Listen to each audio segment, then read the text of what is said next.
According to Denver Broncos head coach Nathaniel Hackett, there are no plans to change how they do things with the offense this week. Will that lead to the definition of insanity, or will we see the Broncos offense finally get something going? And could that mean that Russell Wilson is playing? Plus, we take a look at the Broncos' edge rusher depth, which is depleted after Baron Browning's injury. We give you some options and much more on today's brand new episode, Locked on Broncos.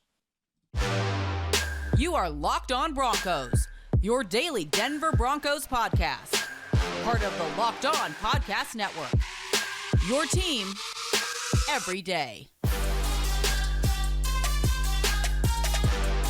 What's up, Broncos country? Welcome into a brand new episode, Locked on Broncos, your daily Denver Broncos podcast, part of the Locked on Podcast Network, your team every day. Thank you so much to everybody in Broncos country for tuning in and making Locked on Broncos your first listen of the day, every single day, free and available everywhere you get your podcasts in audio format, or whether you watch us on YouTube. Do us a favor, hit that subscribe or that follow button already if you haven't already done so you never miss out on a day's worth of Denver Broncos news, content, coverage every single day, all year long, from the South Stands to the end zone. I'm your host, as always, Cody Roark, Broncos reporter from Mile High Sports, joined alongside, as always, by my co-host, Sayre Bedinger, site expert, predominantly orange.com here. Sayre, my friend, there is obviously a lot going on this week. The Broncos is going to play earlier than most people anticipate. Heck, some people may be asleep when the Broncos are playing this Sunday against the Jacksonville Jaguars. But one thing everyone's trying to figure out, are there going to be any changes with the Broncos offense? And according to Nathaniel Hackett, the offense will operate as status quo this week. Which, I mean, that's a really bad news, right? The status quo this season has been, 14-point-something points per game? I mean, in all seriousness, though, Cody, like what he's referring to is a question that was asked to him. Are you going to give up play calling duties? And he said it's going to remain status quo. Like he's not going to give up play calling duties on a quote unquote short week, which I guess technically, right, the Broncos play at 8:30 a.m. my time here in the Midwest, 7:30 for the Broncos fans in Colorado, and even earlier for those out in the Pacific. It's going to be an early morning, like you said. Hopefully people aren't sleeping through the game, Cody, after they've already woken up to start watching it. But status quo for the Broncos offense at this point is not a good thing, right? I mean, what is status quo? Status quo is not scoring, not converting on third down, not converting in the red zone, and really just looking discombobulated after maybe moments of, good things happening or stretches of good things happening in terms of moving the ball. And then all of a sudden just kind of changing things up. I thought Jeff Legwold, Cody, asked a very fair question at the press conference that Nathaniel Hackett did over Zoom about, hey, things were working in the first half. You're going from under center. Brett Rippon is working effectively. And then you change things up and you start going out of the shotgun to open up the second half. And Nathaniel Hackett kind of shot back by saying, well, yeah, we moved the ball to midfield right away in the second half, but then they didn't go for it on that 4th down and 1 at midfield. It changed the complexion, I think, of everything in terms of just the way that they operated, Cody. So to me, status quo, not a very good thing. But right now, does the status quo involve Russell Wilson? Because I think that's going to be one of the biggest questions going into this matchup against the Jaguars. Well, with the Broncos sitting at 2-5 right now, just looking at pregame, Russell Wilson was throwing pregame against the Jets. He wasn't doing any moving. He wasn't doing any rollout stuff, but he was just standing in the pocket, taking a drop back, throwing routes on air, to the different receivers. And part of me is wondering, like with the pressure mounting right here, and obviously with the status quo kind of being the same, does Russell Wilson play this week, right? I mean, Hackett said it on Sunday after the game that Wilson is trending towards playing. And I think you and I have had our thoughts on this. We've shared that, hey, if Russ isn't fully healthy, why do it, right? Because you got to protect your long-term investment versus just trying to save your head coach's job at this point, right? That, to me, I think is a huge dynamic. And I going back to what Jeff Legwold had said, I mean, that is exactly, I think, what's the most frustrating part about this Broncos offense. They do some things, and all of a sudden they get in a rhythm, some things are working, then they stop doing what was working. That right there is the definition of insanity. The Broncos are already in London. They took the thing, this is the one game this year that I'm not going to be traveling to go to is the London game. So obviously we'll be able to do an instant reaction post-game report here, obviously this Sunday following the Broncos-Jaguars game here. But part of me is wondering, Sayre, if Russell Wilson does play, even if he's not fully healthy at this point, is this more so a sign or an urgency from Nathaniel Hackett that he is running out of time here in Denver? Because our good friend Benjamin already even reported, he kind of said it on Twitter the other day. He said, he knows that the ownership group is embarrassed for how things have gone. And certainly that's not a good thing. No, and it's a different tune than Ben was singing previously, right? Yeah. Because we know he had kind of said it doesn't make sense to fire the coach in season. And then he kind of changed the tune by saying, with the things going the way they've been going, I mean, it kind of seems like that could change.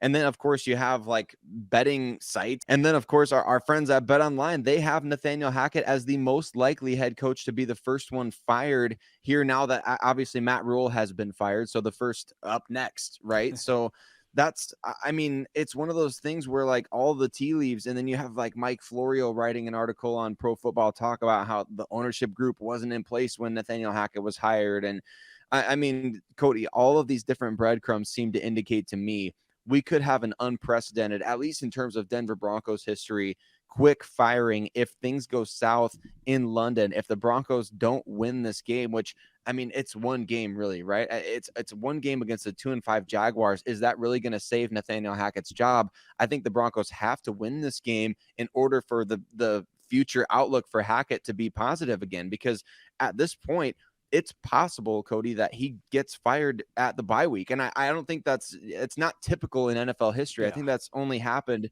in a coach's first year on the job. I think that only like 4 or 5 head coaches in league history have been fired before the end of their first season on the job. So it would be borderline unprecedented, but we're in it's a unique circumstance, right? You have new ownership. Obviously, there's potential candidates out there or going to be out there this offseason that are very highly coveted right now. I mean, there's a lot of really good assistants that people are looking forward to being able to hire. You've already seen the Carolina Panthers are getting a head start on making those plans. I think that definitely that it's possible for the Broncos if they lose against the Jaguars in London.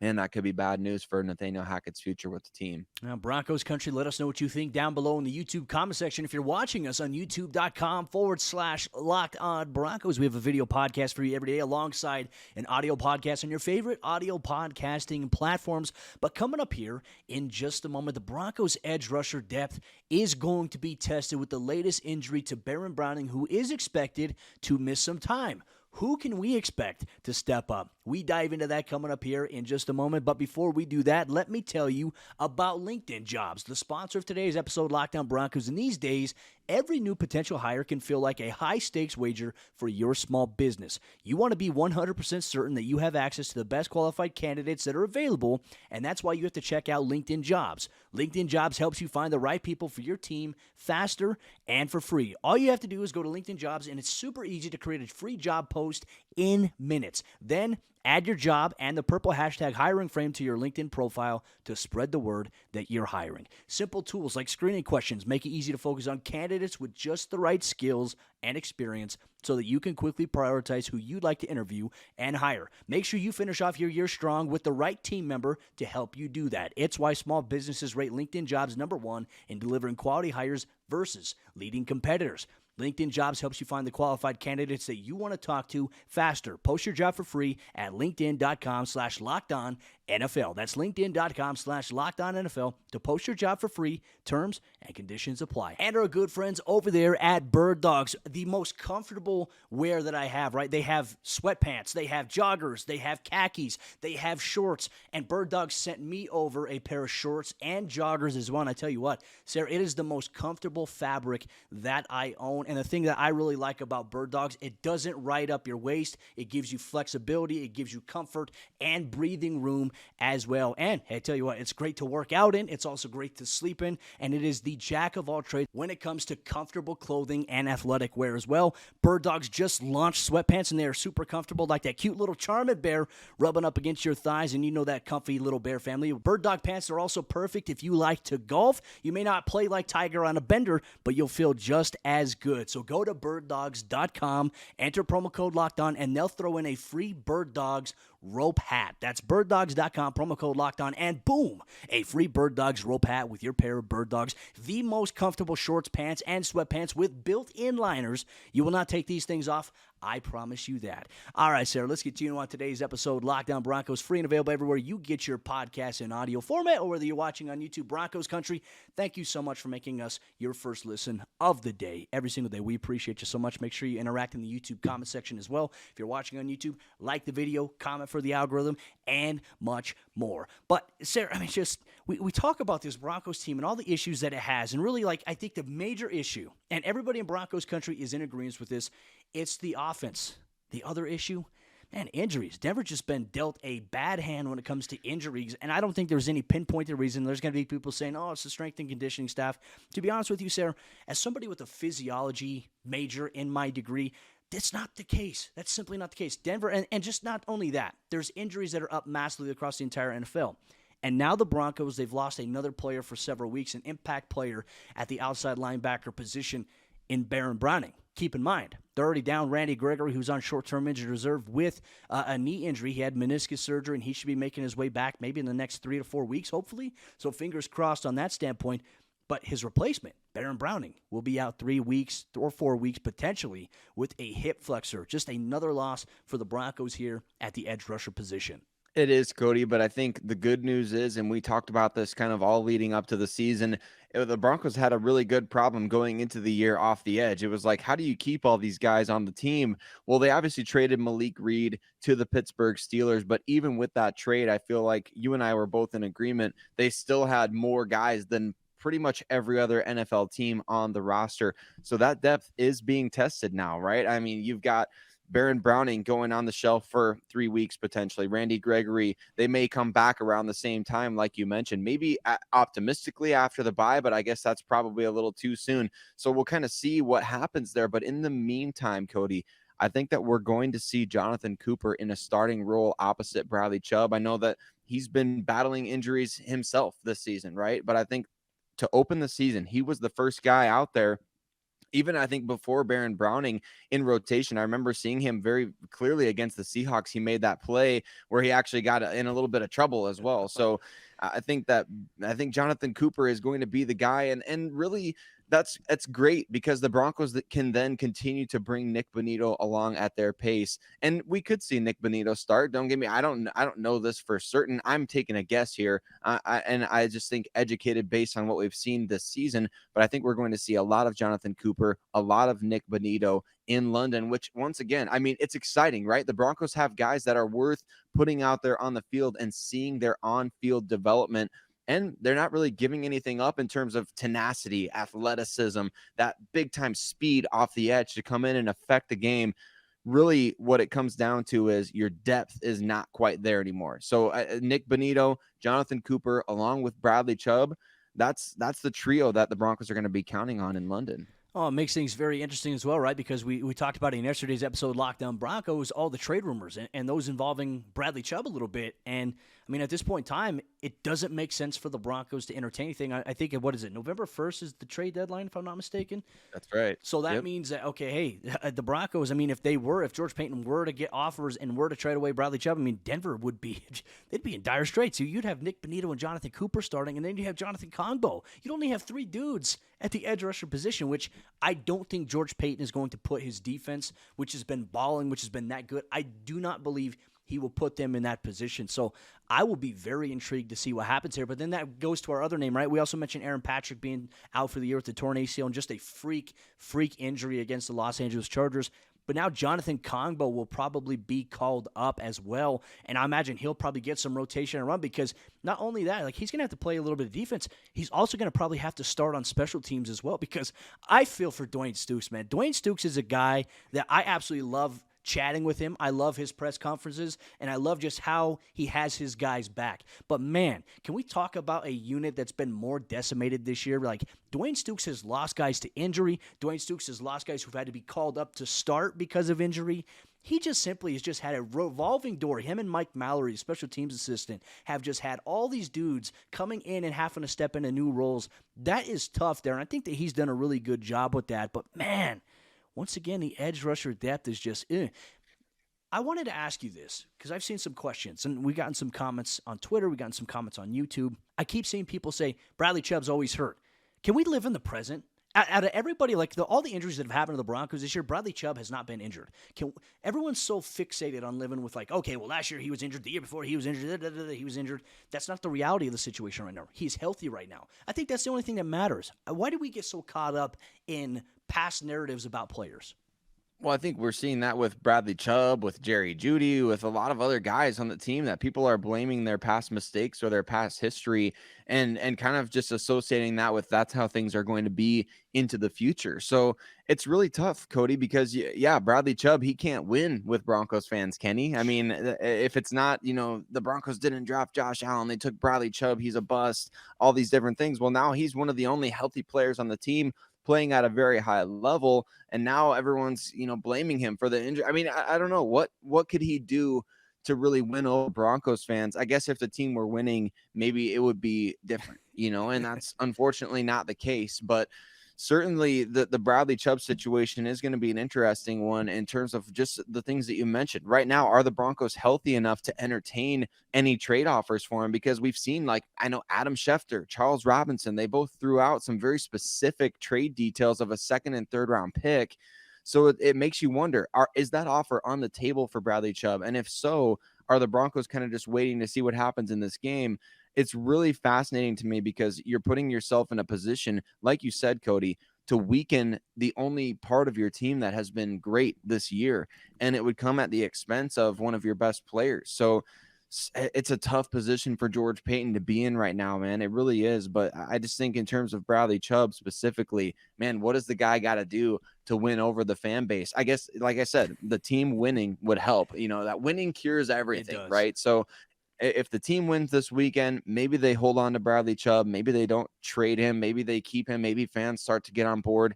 I don't know. I'm rooting for Chubb to have a big game this weekend either way. A healthy Chubb is a good Chubb, my friend. And then, there's also another thing. I feel like Chubb would have to have like 5 sacks, an interception, fumble recovery, and a touchdown in order to, I think, to make Broncos country, at least for the most part, the most vocal people about that are against Bradley Chubb, to make those people happy there. But tell you what, man, he's been everything that they've hoped for this season. 5.5 sacks leading the team this year. He and Draymond Jones have been absolutely special alongside DJ Jones. I just can't see George Paton weakening the strongest part of this team when we all know the main issue that this Broncos team has is on the offensive side of the ball, and a lot of it's also on the offensive line, and it's at play caller. Those are the major things that need fixed more so than I think tearing apart a defense is playing really, really damn good. And how would Ejiro Evero feel about that? I don't think he'd be very pleased if that were simply the situation here for the Broncos. But Broncos country, coming up here in just a moment, the Broncos have added yet another running back to their roster. I mean, just another position that's been decimated by injuries. We take a look at what the Broncos running back rotation has looked like and the outlook for the Jacksonville Jaguars. We dive into that coming up here in just a moment. But before we do that, let me tell you about Prize Picks, the sponsor of today's episode, Locked On Broncos. Prize Picks is daily fantasy sports done right. With the Prize Picks app, you choose 2 to 5 players that you're focused on heading into the week, and these players will have a projection that's set by Prize Picks, and you simply choose whether or not they will have more or less than their Prize Picks projection, which could allow you to win 10 times your money on any entry. There's no competing against other people. It's just you versus the projections available. So download the Prize Picks app or go to prizepicks.com to sign up and play daily fantasy sports. First-time users can receive a 100% instant deposit match up to $100 with promo code Locked On. If you deposit $100, Prize Picks will give you $100. If you deposit $50, Prize Picks will give you $50. Don't forget to enter promo code Locked On as sign up for an instant deposit match up to $100. All right, Sayre, as we dive deeper into today's episode, Locked On Broncos, on everybody's favorite audio podcasting platform, or whether they're watching us on YouTube, we just want to say thank you so much for making Locked On Broncos your first listen or watch of the day. The running back position, I mean, Sayre, it has been very interesting this season, right? Because even when Javonte Williams was healthy, the run game simply, after the Seattle Seahawks game, disappeared completely, entirely. Just like, where did it go? Couldn't find it. Denver has not had a rushing play of over 20 yards this season. I believe it was Javonte Williams. He had an 18-yard rush, and that is the longest rush that the Broncos have had so far this year. And I think also Mike Boone tied it, if I'm not mistaken, against the Indianapolis Colts. But now, Mike Boone is on short-term injured reserve. Dwayne Stukes loses yet another key special teams player. The Broncos offense loses yet another key rotational running back. And so they went out and they signed running back Marlon Mack off the San Francisco 49ers practice squad. And he is on the plane, he got on the plane at short notice to go to London. What does the running back position look like here for the Broncos against the Jacksonville Jaguars? Because now you add a running back that literally has no experience, no idea what this offense even is right now, and now he's on there. He's your third option behind Latavius Murray and Melvin Gordon. Well, I think it speaks to something you mentioned in the previous segment too, Cody, about Dwayne Stukes just having a hard time out there because Mike Boone is one of his better guys as well. But Marlon Mack, I mean, just a few years ago, I mean, it wasn't even barely 4 or 5 years ago now, a lot of Broncos fans really wanted this guy in the 2017 NFL draft coming out of, I believe it was South Florida. So I know that he's been beloved by Broncos fans in the past, a former 1,000-yard back. So certainly if you give him a couple of simple plays out there, maybe, just like with Latavius Murray, we saw him kind of in short order get acclimated to at least, the base offense, right? Or the base plays in the offense that he could come out there and do his thing. Marlon Mack has played a lot of football. I feel confident that he can be thrust into a rotation right away, right? I mean, that's exactly what you expect running backs to be able to do in today's NFL. Of course, there's nuance to that, and it's not always as easy as it looks. As on Madden, you sign somebody in free agency, you just throw them onto your team, and automatically, they can play. But I think as far as just running the simple stuff, Marlon Mack could help this Broncos team. He was on the 49ers practice squad before, so terminology or the scheme probably going to be pretty similar for him. And I think, Cody, I mean, it's good to see like the Broncos going after somebody with experience. Like I said, Marlon Mack is a former 1,000-yard back. Of course, he's had injuries that have prevented him from repeating that kind of production, but certainly in terms of getting a big name guy or big at this point in the season, right? As big a name as you could probably get at this point in the year. I like that the Broncos did this. I like that they got him on the plane to go to London and get him acclimated quickly and maybe put together a package of 3, 4, 5 plays where he can make an impact in this game. Well, I think that'll be very interesting. I think we all know, like, okay, for Marlon Mack, Nathaniel Hackett can just say it simple. Hey, 3rd and 1, you know what you're going to do? You're going to pass protect, or you're going to run a swing route, and we're going to throw it down the middle of the field there. That was a little toxic of me. I probably shouldn't have said that. I'm a little I'm just saying, I think everyone's frustrated with this offense here, Sayre. But anyways, continue on, though. Yeah. What might the rotation look like, though, on Sunday? I mean, I think Melvin Gordon obviously is going to get the start.